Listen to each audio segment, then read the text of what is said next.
시청자 여러분 안녕하십니까? 6.3 지방선거 이슈입니다. 저는 김경섭입니다. 6.3 지방선거가 한 달밖에 남지 않았습니다. 이번 선거에서는 도지사와 시장군수, 지방의원뿐만 아니라 도교육감 선거도 함께 치러집니다. 도교육감 후보자들은 명운을 걸고 표밭狩이를 하고 있는데요. 이들은 정책 등을 제시를 하면서 교육 혁신의 적임자라고 자신을 소개하고 있습니다. 오늘은 이남호 예비 후보로부터 교육 철학과 정책을 들어보겠습니다. 이 의원님 안녕하십니까? 네, 안녕하세요. 네. 반갑습니다. 군산과 익산 시민을 비롯한 우리 도민들에게 인사 말씀 해주시죠. 예, 존경하는 우리 전북 도민 여러분, 사랑하는 군산 시민, 익산 시민 여러분, 반갑습니다. 전북대학교 전 총장을 지낸 이남호입니다. 인사 올리겠습니다. 예, 우리 전북교육 총체적 위기입니다. 올 한 해만 해도 신입생이 한 명도 없는 학교가 무려 28곳이나 된다고 합니다. 학교 존립 자체가 위협을 받고 있습니다. 우리 학력 수준 또한 전국 최저 수준입니다. 거기에다가 인성 문제 또한 심각해서 교실에 선생님들이 설 자리가 없습니다. 이러한 총체적 위기 속에서 또 하나의 큰 파고가 우리를 기다리고 있습니다. 바로 AI 대전환이라고 하는 파고인데요. 이러한 위기와 대전환의 시대에 과연 어떠한 리더십이 필요할지 여러분 곰곰이 생각해 주시기 바랍니다. 저는 이러한 시기에 필요한 리더십은 큰 일을 해본 사람, 경험이 많은 선장, 검증된 리더가 필요하다 이렇게 생각합니다. 초보 선장에게 맡겼을 때 그 배는 방향을 잃거나 좌초하고 말 것입니다. 그 배에는 우리 소중한 자녀들 무려 19만 명이 승선해 있습니다. 교육에 있어서 시행착오 용납되어지지 않습니다. 이런 점에서 반드시 다음 교육감은 큰 일을 해본 검증된 경험이 많은 선장 이남호가 저는 적임이다 이렇게 생각합니다. 많은 지지와 성원 부탁드립니다. 고맙습니다. 네, 이번에 그 교육감 선거에 출마하신 이유가 있을 텐데요. 좀 설명을 해주시죠.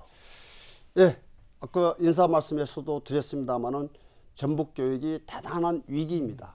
이 위기의 시대에 과연 어떠한 리더십이 필요한지, 또 학교가 어려우니까 청년들이 떠나고 있습니다. 한 해에 8,000명 내지 9,000명이 떠나고 있는 이런 상황에서 지역 소멸, 지방자치단체도 지금 소멸을 걱정해야 될 그런 시기입니다. 이런 점에서 그 문제를 풀어갈 적임자는 전북대학교 총장으로서 또 전북연구원장으로서 큰 일을 경영해본 그러한 리더가 절실히 필요한 시점이다 이렇게 생각해서 위기의 전북교육을 반드시 살려내고자 하는 그런 일념으로 준비하고 있습니다. 네, 이남호 후보께서는 지금 말씀을 하셨다시피 주로 이제 대학 교수로 평생을 봉직하다가 이제 중등교육의 수장으로 지금 도전을 했는데요. 이 고등교육과 중등교육의 이제 성격이나 사무의 차이가 상당히 큽니다. 같은 교육이지만 상당히 큰데요. 이 차이를 어떻게 극복을 하실 것인지 말씀해 주시죠. 예, 우선 저는 유초 중고 현장에는 무려 2만 명 가까운 훌륭하신 선생님들이 계십니다. 또 장학사, 장학관 전문직 포함해서 우리 전문직 선생님들 약 470여 분이 계십니다. 그리고 공무원 또 그 공무원들을 도와주는 선생님들 합쳐서 전체 3만 2천여 명의 훌륭하신 분들이 계십니다. 이분들과 잘 소통하고 경청하면서 문제를 풀어가는 것이 저는 교육감의 역할이다 이렇게 생각되어지고요. 네. 특히 이 위기의 시대에 학교를 구하는 그 대답은 학교 안보다는 학교 밖에 훨씬 더 많다 이렇게 생각을 하고요. 그런 점에서 저는 큰 기관을 경영해 본 그런 경험들이 있습니다. 제가 이 자리에 선 것은 대학 교수라고 하는 타이틀 가지고 이 자리에 선 것이 아니다. 저는 전북대학교 총장이라고 하는 타이틀, 경영을 해봤다는 타이틀, 또 학교 밖에서도 전북연구원장으로서 전북 전체의 미래를 그려본 경험, 이 두 가지 타이틀을 가지고 이 자리에서 서 있는 것이고 또 그 경험들이 큰 도움이 될 것이다 이런 생각을 가지고 있습니다. 네, 이제 이남호 후보께서는 이제 핵심 공약으로 해서 이 전북에서 배우고 전북에서 성공하는 이른바 전북형 통합 교육 모델을 뭐 핵심 공약으로 제시를 한 것 같습니다. 네, 참 그 전북에서 배우고 전북에서 성공하는 그런 모델이 이루어지면 참 좋겠습니다. 우선 이남호 후보께서 이런 그 전북형 통합 교육 모델을 제시한 그런 의미와 취지를 좀 말씀해 주시죠. 사실 지금 매년 8,000명 내지 9,000명의 청년들이 우리 지역을 떠나고 있습니다. 네. 뭐 일자리를 찾아서 떠나기도 하지만은 또 좋은 대학을 찾아서 떠나기도 하지만은 또 많은 부분들이 교육시킬 만한 여건이 되지 못한다. 자녀 교육. 그래서 바로 우리 지역을 떠나고 있습니다. 그 청년들이 떠나다 보니까 또 아이들이 태어나질 않습니다. 정말 저출산의 그 늪에 지금 빠져 있는데요. 뭐 이런 상황 속에서 학령 인구가 급감을 하고 있고 그것이 바로 학교에 학생이 없는 지금 이런 문제들을 야기하고 있습니다. 뭐 이런 점에서 이 문제는 학교만의 문제가 아니고 지자체의 문제이기도 하다. 그런 점에서 학교의 담장을 허물고 지자체와 학교와 지자체가 머리를 맞대야 된다고 생각하고요. 또 학교라고 해서 교육이라고 해서 단순히 교육청만의 문제가 또는 교육부만의 문제가 아니다. 이것은 이미 범부처의 일이 되어버렸다. 네. 이런 측면에서 저는 우리 지역에서 태어나서 지역에서 배우고 지역에서 일자리를 찾으려면 그런 통합적인 그런 교육 모델이 필요하다 이렇게 생각을 합니다. 네, 말하자면 이제 교육과 진로 그리고 정착도 이제 우리 도내에서 이루어지는 그런 선순환 체계의 전 주기적인 그런 교육을 해야 되겠다. 그런 비전을 좀 제시를 한 건데요. 이 중등교육을 맡고 있는 이 초중등교육을 맡고 있는 교육청 차원에서 과연 이 진로 정착까지 할 수 있는 그런 교육이 이루어질 수 있을까 이런 의문이 생깁니다. 어떻게 하시겠습니까? 그래서 사실 진로와 진학은 사실 최종적인 선택하는 지점은 고등학교의 지음에 이루어집니다. 네. 그렇지만 그 첫 출발점은 영유아기부터 시작이 되어지거든요. 그래서 유치원 교육부터 시작해서 또 어린이집, 초등학교, 중학교, 고등학교 이 급간의 경계를 저는 허물어야 된다. 네. 그걸 저희가 이제 이음 교육이라 그럽니다. 네. 이것이 전주기로 관리가 되어져야 하고요. 또 하나 중요한 것은 학교 밖에 대학 같은 데도 굉장히 많은 우리가 진로와 진학에 도움이 될 만한 자원들이 넘쳐나고 있습니다. 자, 이것과 담을 쌓아야 될 이유가 없다. 그래서 대학과 보통 교육관에도 저는 튼튼한 다리를 놓아야 되고 네. 또 기업과 유초중고 현장 또 지자체와 유초중고 현장 사이에도 길을 저는 놓아야 한다. 자, 그래서 저는 징기스칸이 하신 말씀이 잘 인용을 합니다. 성을 쌓는 자 망하고 길을 놓는 자 흥한다 하였습니다. 지금 바로 우리 전북 교육이 전북의 학교가 저는 이런 상황이라고 봅니다. 현장에 문제가 있다고 해서 학교 안에서만 답을 찾으려고 하는 순간 저는 그 공멸의 늪에서 벗어날 수가 없다.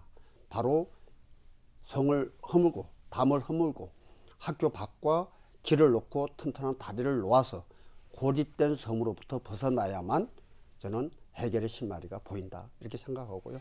그런 일들은 학교 밖에서 큰일 해본 사람만이 할 수 있다 이렇게 생각합니다. 네. 특히 이제 진로와 정착을 위해서는 이 도내 대학과 어떤 도내 산업과의 어떤 관계, 이 긴밀한 협력 체계가 아주 중요합니다. 그런데 도내는 아시다시피 이 산업 기반도 취약하고 대학과 또 연계되는 그런 학과도 좀 빈약한 편입니다. 그렇다고 한다면 중등교육 교육을 받고 있는 교육청 차원에서 이 관계를 어떻게 설정하고 구체적으로 어떻게 이런 말씀하신 이런 대학과 그리고 산업과 이음을 길을 갖다가 만들 수 있는지 좀 구체적으로 설명을 해 주시죠. 뭐 예를 들면은 최근에 지금 핫 이슈가 되고 있는 것이 전북이 피지컬 AI의 어떤 성지로 바돌tum할 기회를 지금 가지고 있잖아요. 네. 그거 닥쳐서는 어렵습니다. 사실 유초 중고 현장에서부터 미리미리 준비해야 되는 것이고요. 또 지금 군산의 현대차 그룹이 무려 9조 원을 투자해서 제2의 울산을 만들겠다고 하고 있습니다. 그런 점에서 군산 또 군산의 배후인 익산 이런 지역에서 거기에 필요한 인력을 창출해서 네. 안정적으로 공급해 주는 것이 대단히 중요하다. 그런 인재 공급이 원활하지 못한다고 하면 사실 기업은 또다시 짐을 싸게 돼 있습니다. 더구나 또 한 가지는 그 기업이 와서므로 인해서 예상되어지는 일자리가 무려 3만 개라고 합니다. 근데 그 3만 개의 일자리가 자녀를 교육시키기 좋은 여건이 없으면 그냥 가족은 도시에 놔두고 혼자 온다는 거거든요. 그래서 빨리 저희는 진로 진학과 연결시키는 또 진학 경쟁력이 있는 진로 경쟁력이 있는 중고등 유초 중고의 경쟁력을 우리가 만들어야 된다 이렇게 생각을 합니다. 네. 당연히 산업과 대학과 연계되는 그런 교육이 지금 시점에서 필요하다는 말씀인데요.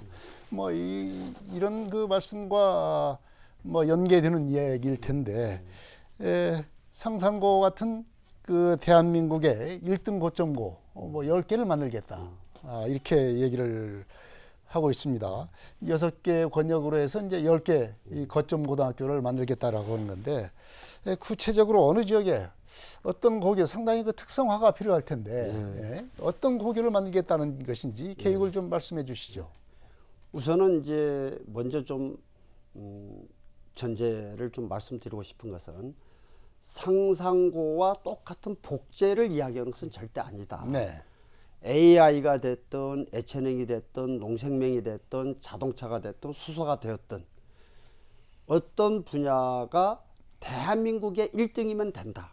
지금 그걸 저는 그냥 말씀을 드리는 거다는 점을 좀 이해해 주시고요. 네, 그래서 뭐 저기 특성화된 고등학교다. 네, 뭐 그럴 이렇게 수도 얘기를 있고. 할 수가 있겠습니다. 또 뭐 상상고 일반 고등학교 진학의 목적을 둔 일반 고등학교도 그 대상이 될 수는 있습니다. 네, 분명히. 그렇지만은 줄 세우기식의 교육을 의미하는 것은 아니고 요즘 생활기록부로 학생들을 많이 대학이 뽑고 있습니다. 그런 건강한 생기부가 가능한 지금 고등학교를 이야기한다 이 말씀을 좀 드리면서 어디에 그러면 놓을 것이냐. 저는 일단은 전주, 군산, 익산 기본적으로 필요합니다. 많은 지금 일자리가 있고 거기에 많은 청년들이 모여있기 때문에 그렇습니다. 네. 또 지금 서남권이랄지 권역별로 또 동부 산악권 또 동남권 이런 권역별로도 그 지역의 특성에 맞는 1등 1품 저는 고등학교가 필요하다. 뭐 이렇게 하면은 인구가 많은 도시에는 뭐 한 개 이상 이렇게 보면 10개 정도 생각을 그렇게 하고 있습니다. 네. 뭐 이런 그 10개 거점 대학을 만들기는 그 취지는 뭐 좋은 것 같습니다. 그러나 이걸 갖다 하기 위해서는 참 그 해결해야 될 과제가 만만치 않은 것 같아요. 교육 체계도 좀 변화를 줘야 될 것이고 또 여기에 대한 또 그냥 할 수가 없지 않습니까? 또 막대한 재정, 이 투입이 필요할 텐데 이건 어떻게 해결을 하시겠습니까? 우선 이제 예산 문제는 지금 때마침 교육부가 지금 농촌 또 농어촌 지역 지방의 도시들이 소멸되어 가니까 지역의 작은 학교들을 거점 학교로 만들기 위해서 지역 명품 학교 사업 네. 1년에 20개씩 5년간 100개를 하겠다는 사업이 진행 중에 있습니다. 네. 지금 그 구상이 거의 완성되어진 단계에 이르고 있습니다. 그래서 그 한 학교당 500억씩을 지원하겠다고 합니다. 네. 자, 이 사업 10개를 유치하겠다는 거거든요. 그럼 이런 질문들을 해요. 아니, 우리 전북에 그 100개 중에서 우리 전북에 어떻게 10개나 가져올 수 있겠냐. 그런 말씀들을 많이 하시는데요. 저는 가능하다고 봅니다. 왜냐? 이 사업의 기획의 목적은, 이 정책의 목적은 지방 소멸되어 가는 지방을 살리고자 하는 것에 목적이 있습니다. 따라서 지방 소멸 위험 지수가 높은 전북 같은 곳이 오히려 좋은 그림을 내면 경쟁력이 훨씬 더 있다. 이런 말씀을 드리고요.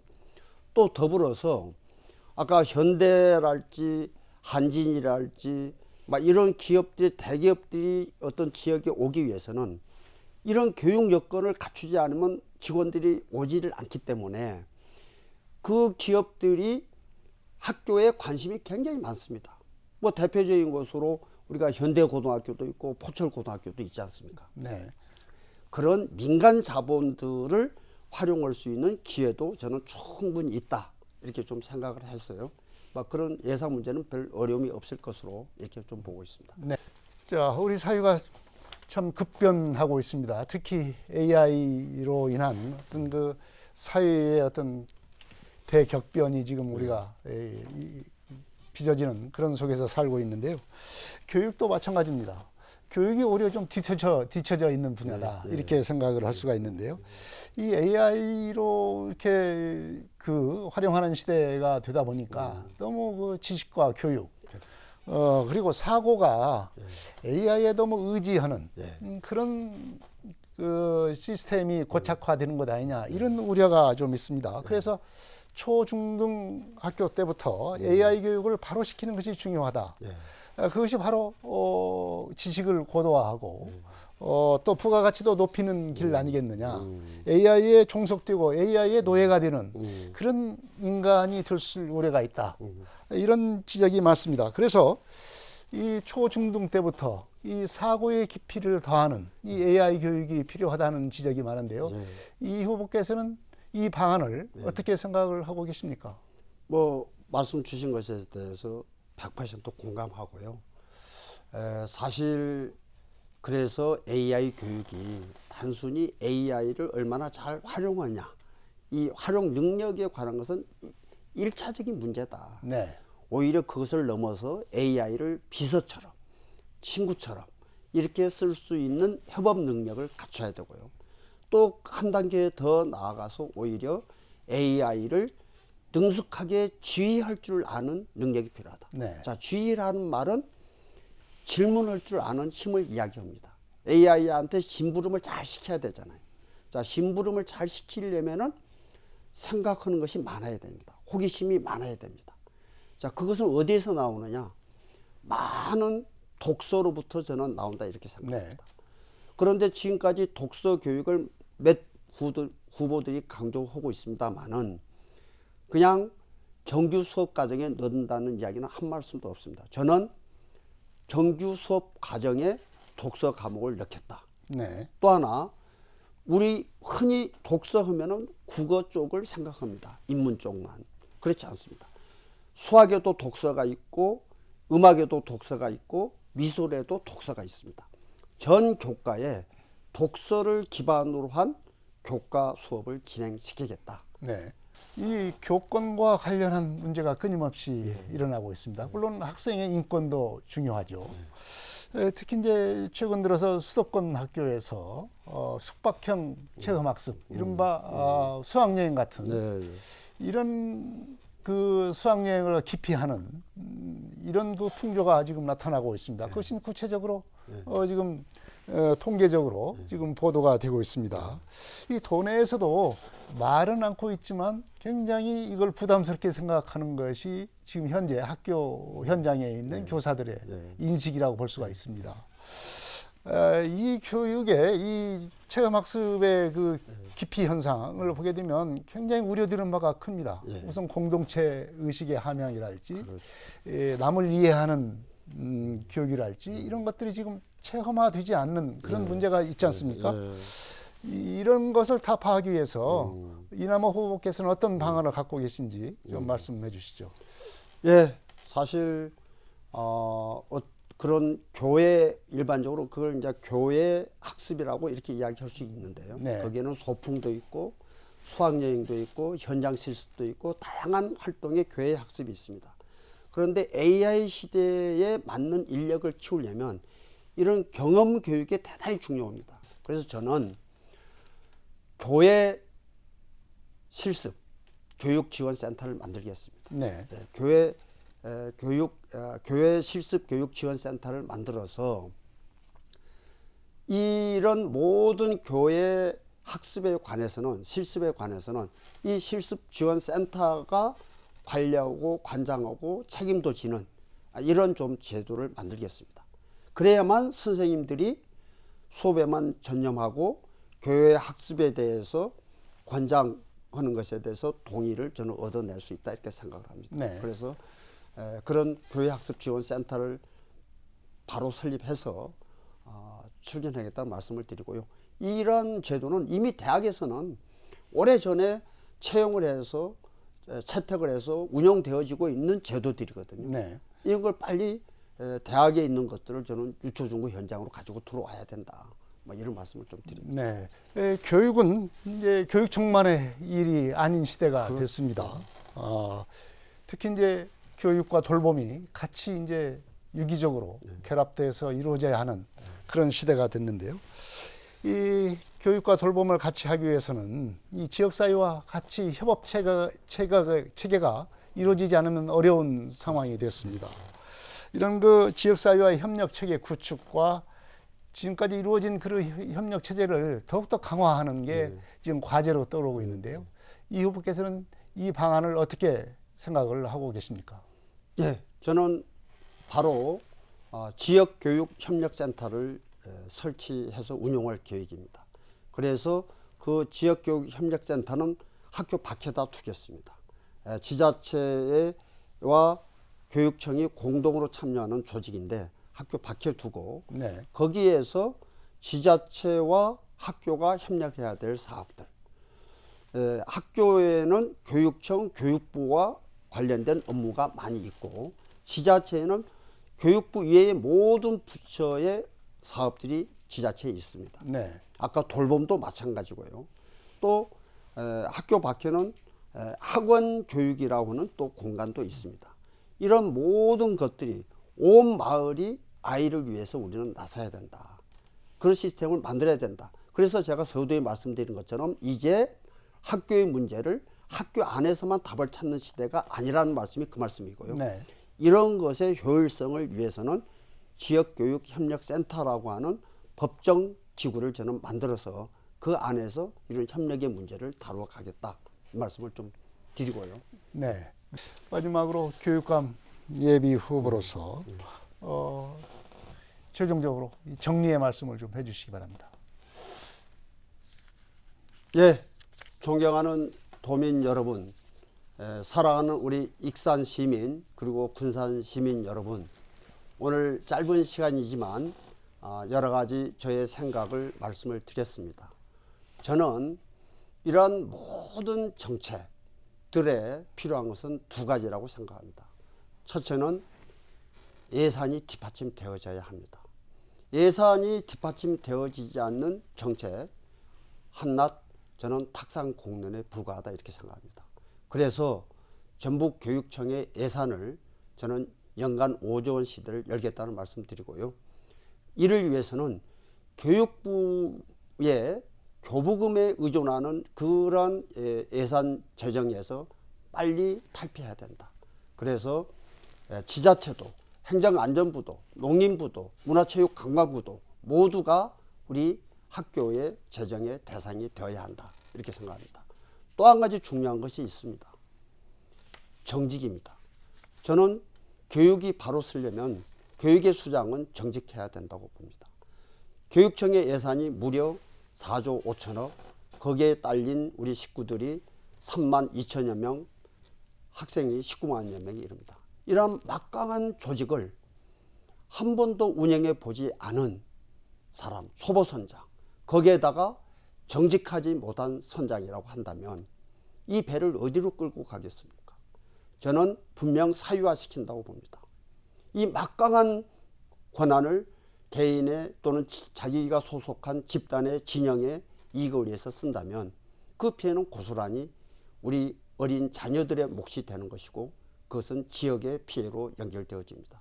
이런 점에서 큰 일을 해보고 정직하다라고 검증이 되고 경험이 많은 선장, 저 이남호에게 꼭 기회를 주시기를 간곡하게 부탁드립니다.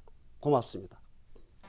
지금까지 이남호 도교육감 예비 후보의 여러 가지 교육 철학과 정책에 대해서 들어봤습니다. 이 예비 후보가 주장하고 있는 전북에서 배우고 전북에서 성공하는 이른바 전북형 통합교육 모델이 현실화될 수 있을지 주목됩니다. 6.3 지방선거 이슈앤이슈 여기서 마치겠습니다. 지금까지 이남호 도교육감 예비 후보였습니다. 이 후보님 오늘 고맙습니다. 네, 감사합니다. 시청자 여러분 안녕히 계십시오. 다음 이 시간에 또 뵙겠습니다.